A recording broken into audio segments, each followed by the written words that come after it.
All right, Roger's Hot Rod Garage.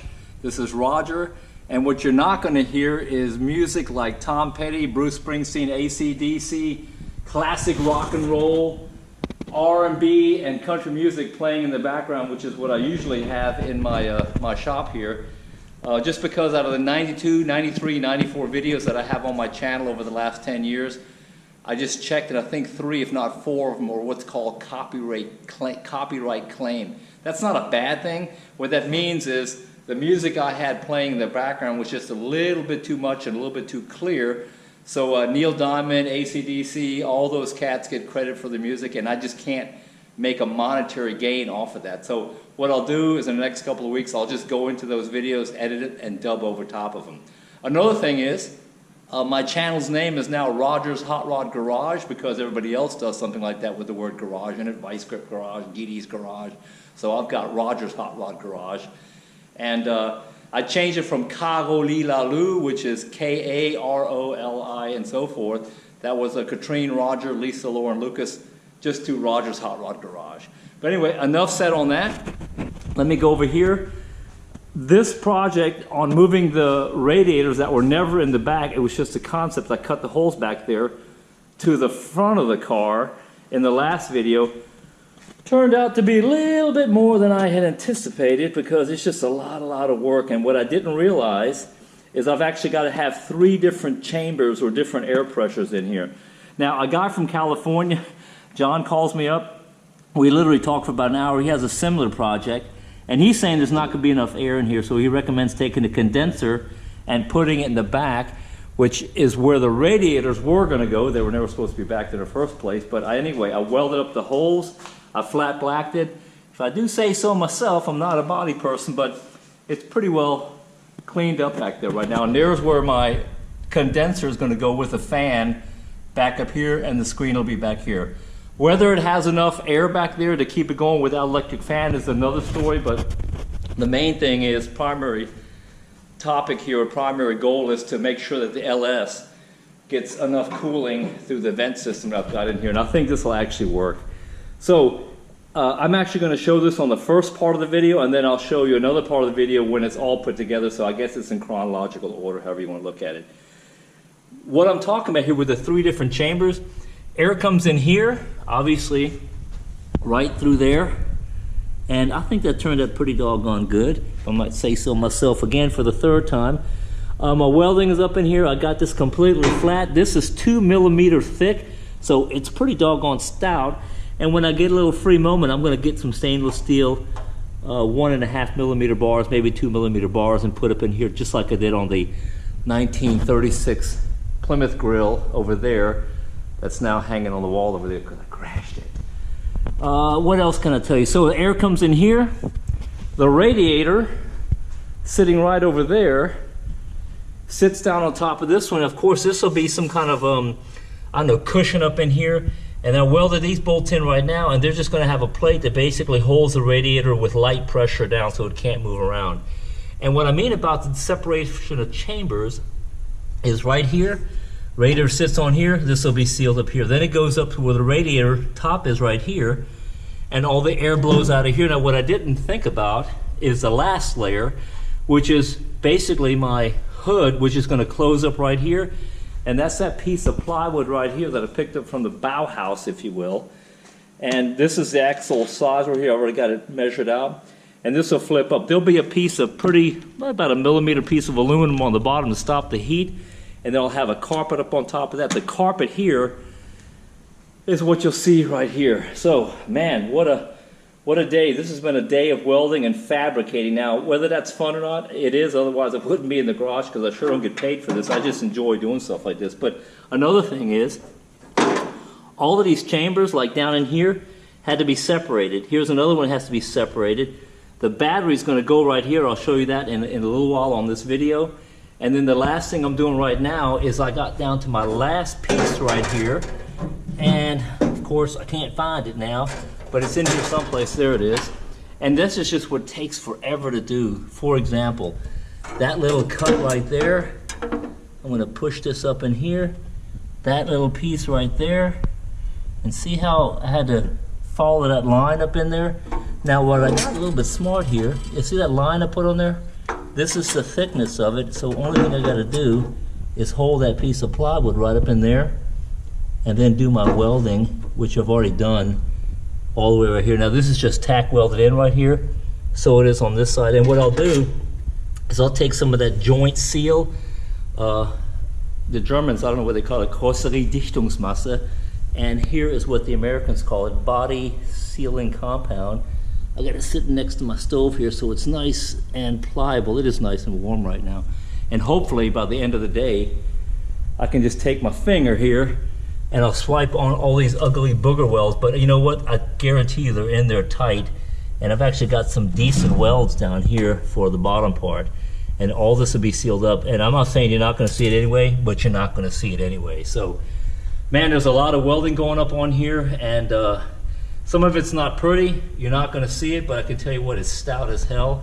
And I just wanted to show you one more trick right here. Obviously, I take my grinder, and I got a nice little clean line right here. Otherwise, you're not going to weld. Now, I got a big, powerful Lorsch welder down here, the old M222. This thing will do a half-inch piece of steel if you want to, or an inch piece of steel. It's really, really robust and pretty heavy duty from Lorsch. I can burn through paint if I had to, but that's not the point because it'll get all spackly on you. But if you don't have that option, like right around here, I take my whole handy dandy propane torch right here, and I just burn that paint away right up in here. Of course, keep it good ventilated. And then when it's off of there, I just take a little wire brush right here and I just clean that crap out of there.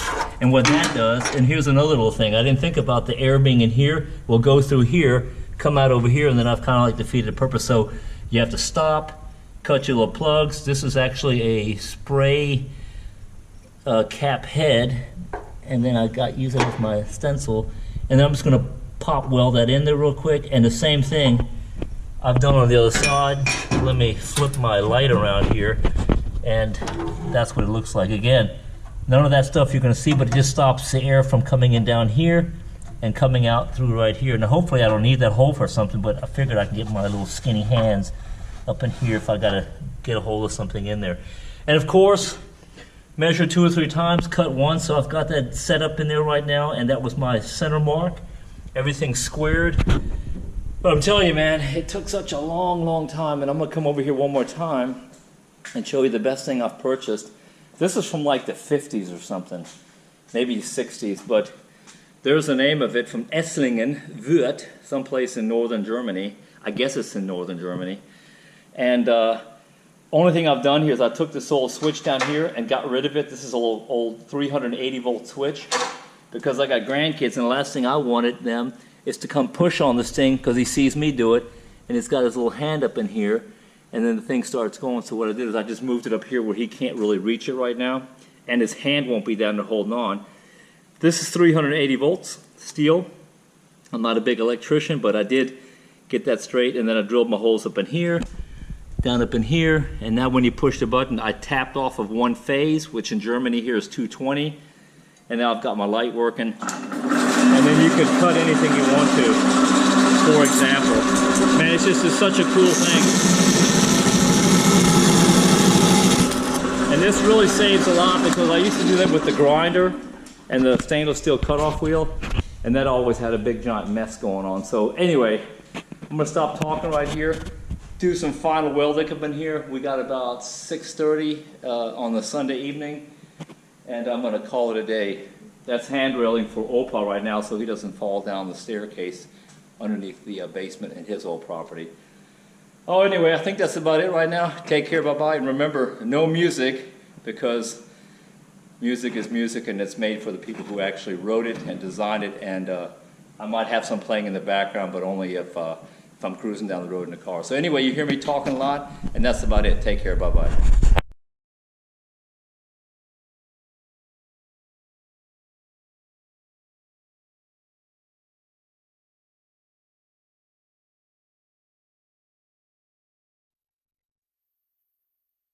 It's about 2 hours later here. We've got 8:45 on a Sunday evening. So here it is. I'll just show you a couple of good ideas I had in the last 2 hours. and some of the screw ups that I had. Like, this was my crossbar until I figured out I've actually got to have a seal across the bottom because this plate I put in here. But anyway, let me not talk too long tonight. This is it. This is what it actually looks like. The battery's going to be mounted right here. I've got two little wood cases that go down here with carpet covering on it.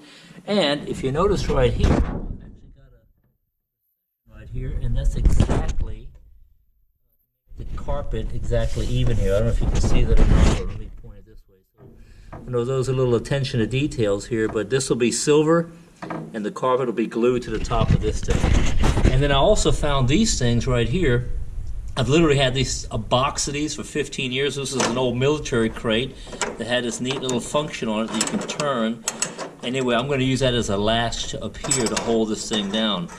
I'm going to probably cut it right there and just put little spot welds on it right there. But anyway, let me put this down here, put this down here, show you this little genius idea I had right here. So this is going to be my hinge on the other side, and since the gas tank goes in here and I can't reach it, what I went ahead and did is I took some carriage bolts, stainless steel, and just welded the back of them with 3 or 4 points, and the same thing on the other end over there. And I think that's actually going to work pretty cool. And then, of course, attention to detail, I polished the end of the stainless steel round so it kind of looks cool. All this will be silver, black carpet, and here we go. I got to put the GoPro down for just a second. And now, I can't, there you go, my finger's up in here, lift this up. And I got my handy dandy little tape holder up here. I'll probably put a nice little piece of leather up here. The amplifier and everything goes right here, so I shouldn't be able to open up much more than that anyway. And the fuse box goes right there, so I think I'm good to go.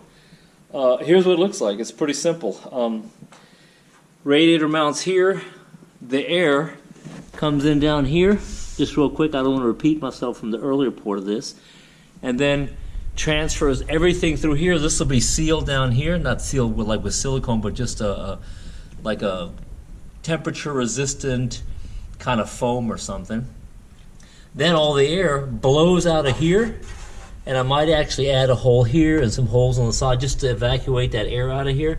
These I mentioned earlier are actually going to have just a plate on top, an aluminum plate with some pretty little holes in it, and it'll just hold the radiator down with some cushion right here. And then everything here is sealed. I don't know if you can see that or not. Let me get my light. And I've sealed everything here. Everything is sealed on the bottom. And what I didn't get to tonight is using this stuff right here.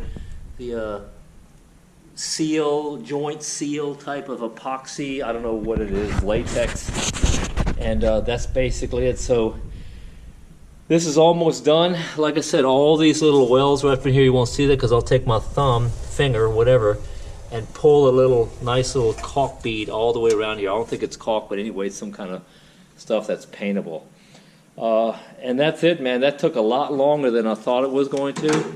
Close that up, shut that down, and then I'll have those latches up there, and I consider this a done day. So anyway, so Sunday evening, end of January 2022, Roger's Hot Rod Garage. Take care, bye-bye.